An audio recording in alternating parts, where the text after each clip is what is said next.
Look at that. What a shaggy little dog.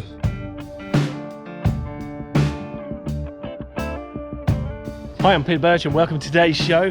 That's right, you're here at CrittaCam with me, and we're going to be looking at blue tongues. In particular, I've got some outdoor pits here, or outdoor enclosures that I keep blue tongues in, and there's a few things I want to go through with blue tongue care in these outdoor cages. So I guess let's get a wriggle on and let's get on into it. So this basic cage design here is a stolen idea. That's right, I stole the idea from the blue tongue guru himself. That's right, Joe Ball, the blue tongue guru. Now this basic cage setup and design is very simple.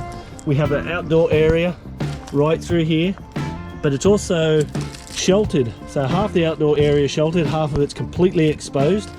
And then we have the hide box in the back. Now we all know the hide box is pretty good, but what makes it even better is the fact we've got wheels on this bad boy, which means at any time we can pick up the cage and it's completely mobile. That's right, completely mobile. So when the sun moves, we can move these cages to catch the sun.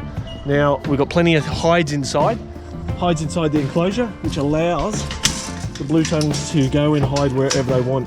So they can hide amongst this bark here, and when they feel the need to and they need to hide, they can shoot through that little hole in the back into the hide box. Now at the front here we just have AstroTurf or artificial grass at the moment. It's cut to size, and the reason why is because underneath we have mesh. That's right, so when there's high rainfall, the water comes here, washes straight through and then drains. So it's self-draining, all goes out there, nice and simple. And to make it even easier, we just quick little lock on top. Now the hide box on the back here, basically, so they can come in through the back here, they can hide in all amongst the hay or the straw as you like, nice thick there. And I've just chucked in this bit of AstroTurf, which helps them to, make them feel a little bit more comfortable that they're getting in between stuff. Now the beautiful part about these particular lizards, these are the blotch blue tongues, the alpine blotch blue tongues, beautiful creatures. Now all these guys here are basically just coming out of winter now, so they've gone into winter, haven't done much for the last couple of months, just bedded on down inside there, bunkered down for the long haul, the winter. And I mean, we've had some unprecedented rainfalls here in Australia, absolutely crazy rainfalls. We're talking on average in this area we usually get about 2 meters, so that's about my height, 6 to 7 feet, but we've had almost double that. That's right, almost double that during the winter period, which is crazy. That's sort of what we get in a year, and we've had that in 3 months, so it's been absolutely crazy with the rainfall. And with the rainfall, it brings a lot of moisture and a lot of humidity. Now the good thing about these blotch blue tongues is where they come from, they enjoy the cold, they don't mind it. So it's been good for these guys to be outside all year round. They can enjoy the coolness, but also getting off the ground means no moisture. The fact that there's no moisture means we're going to have no problems. Now what sort of problems do we see with moisture with blue tongues? Well, we can see respiratory problems obviously, but we can also see some skin issues. Skin issues obviously in the folds of their skins, as well as around their toes and bits and pieces. Now obviously we've got a couple of cages here, and there's a couple of big black blueies there just slinking around. Now one of these was actually going into a shed, so she was just starting to shed around the face there.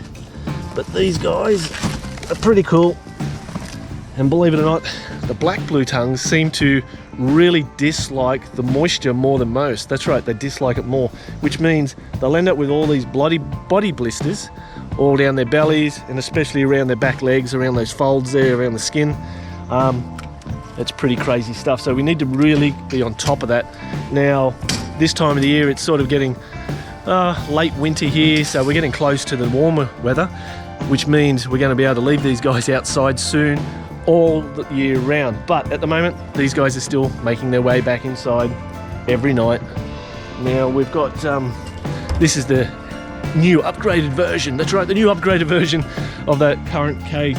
Now what we've done with the upgraded version isn't really too much here, but it's more to do with here. So we've actually inserted a Zoomed heat pad. That's right, the Zoomed heat pad. It slips and slides in, Now the bonus here is in the back end, the hide area that can slide in and out, but it's elevated, so it's off the ground, which means the animals can also get underneath and on top for heat. Pretty cool. And as you can see, look at this guy. This guy here is coming into a shed. And look at that. What a shaggy little dog. Look at that. That's looking really shaggy, doesn't it? So one of the things I like to do when it's coming into this time for these guys is I like to particularly use the Ectotherm Vetafarm shedding mist. That's right, the shedding mist.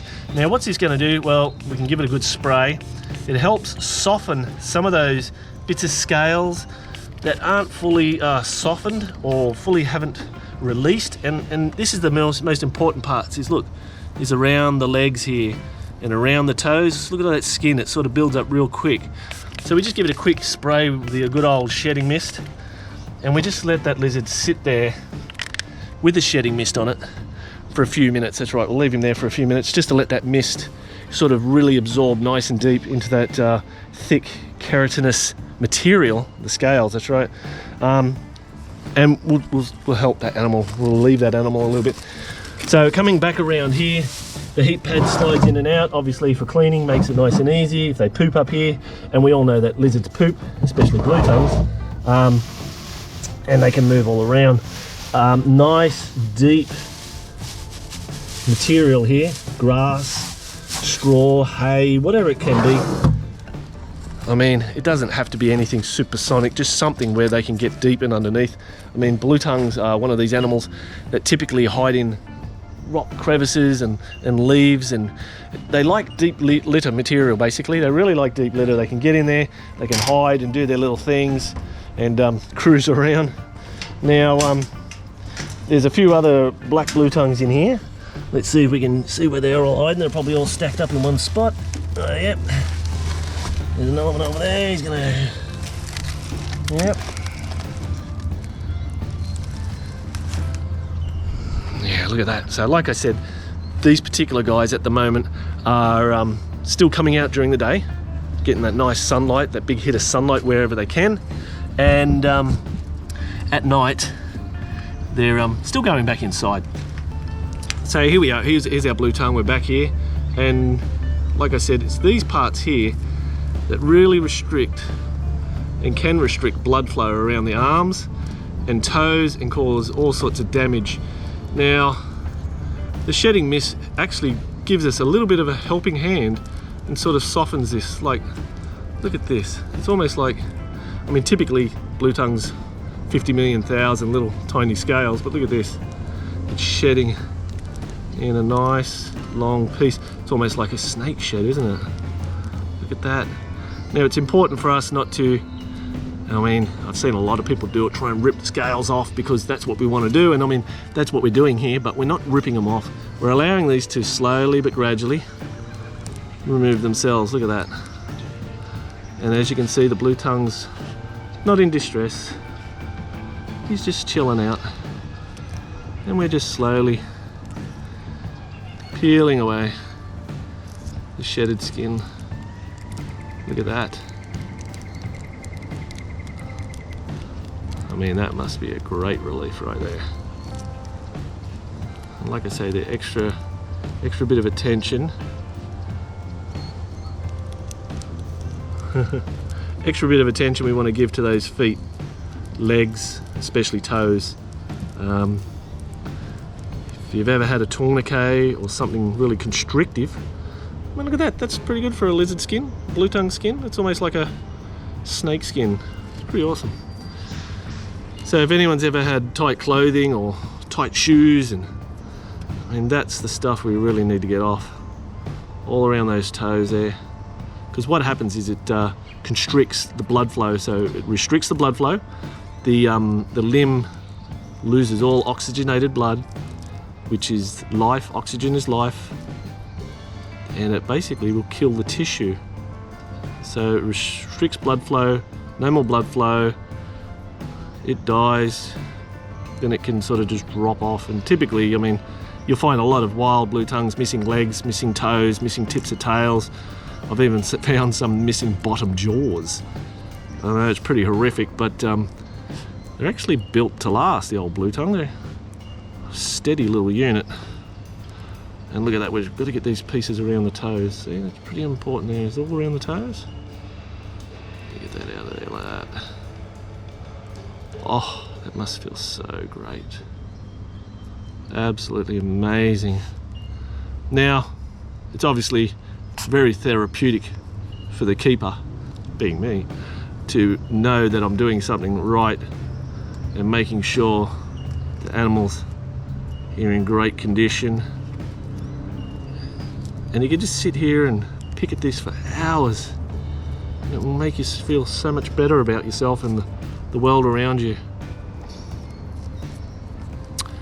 And, you know, slowly but gradually we'll get there. We'll get all those pieces off.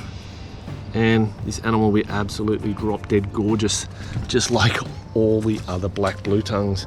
Well, I hope you guys enjoyed today's show. And I know it's just a little bit about blue tongues, but hey, every little bit counts. I hope you guys enjoyed. Make sure you did. If you did like my show, make sure you give me a like. Hit me up on Facebook and Twitter. Until next time, guys, thanks so much for watching CrittaCam.